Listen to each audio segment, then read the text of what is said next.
En tant qu'auteur, je me suis laissé emporter par cette quête de l'origine des larmes, cette réflexion qui est à la fois philosophique, physiologique, purement mécanique et purement artistique, esthétique.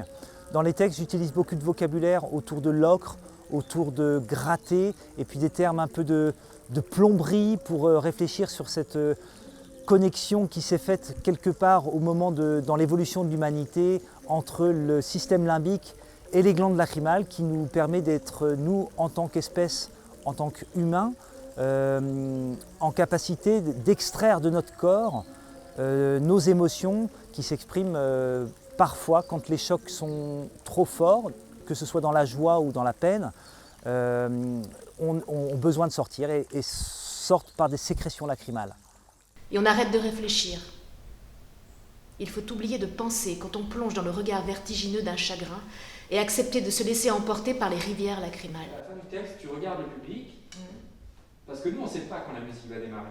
Et donc, il faut qu'on soit surpris. Quand Cédric Le Beaunois m'a proposé ce projet, il m'a envoyé tous les textes qu'il a écrits qui doivent être récités par Norik sur scène et l'ensemble des morceaux musicaux qu'il pensait placer dans le spectacle.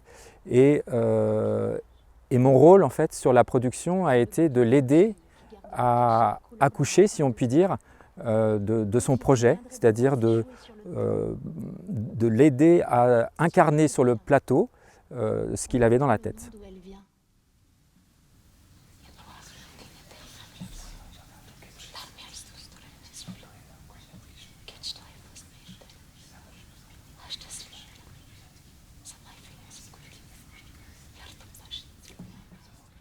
J'ai aussi aidé les musiciens à prendre conscience de leur présence dans l'espace et de leur présence pour le public, dans la mesure où, dès qu'un texte est dit, le musicien se transforme en comédien et il doit prendre conscience de tout ce qu'il fait et qu'il pense d'habitude être invisible et qui devient tout à fait incarné par le fait qu'un texte est dit. Stop! Arrête! Arrête! Arrête! T'es en train de fondre dans tes larmes. Tu dégoulines. Tu transpires du chagrin.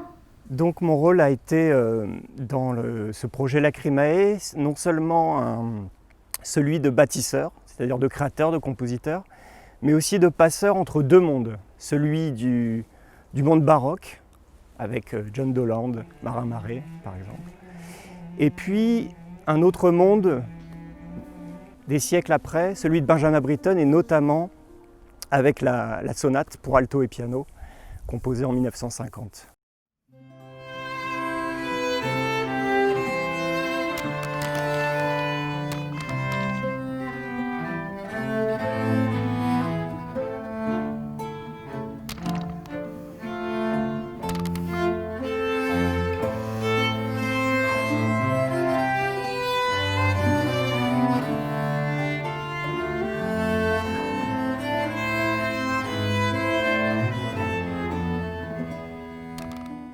Donc je suis parti sur trois types de compositions. Les premières, des interludes, qui sont des formes de pont entre ces deux mondes, entre celui du baroque et celui de Benjamin Britten, qui servent de liant finalement, et pour justement créer cette fluidité-là.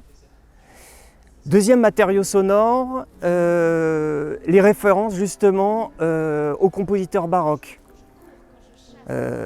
Benjamin Britten fait référence justement dans sa sonate au monde baroque. Moi-même, je me suis emparé de thèmes en les évoquant de façon subliminale ou soit complètement assumée, notamment dans le tombeau des larmes par exemple.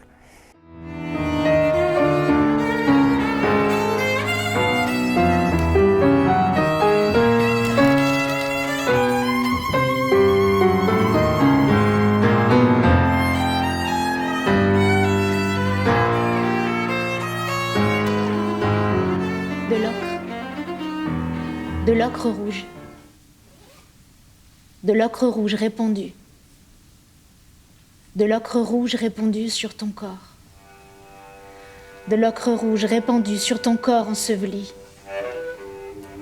sur ton corps étendu, sur ton corps.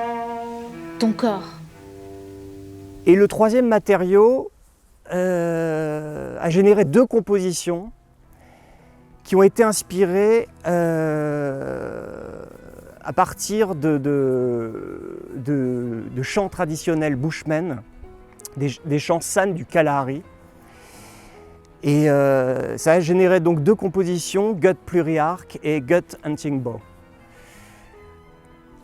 Chaque type de matériau ont leur indépendance propre, mais ils ont chacun un rôle très précis au sein du spectacle Lacrimae.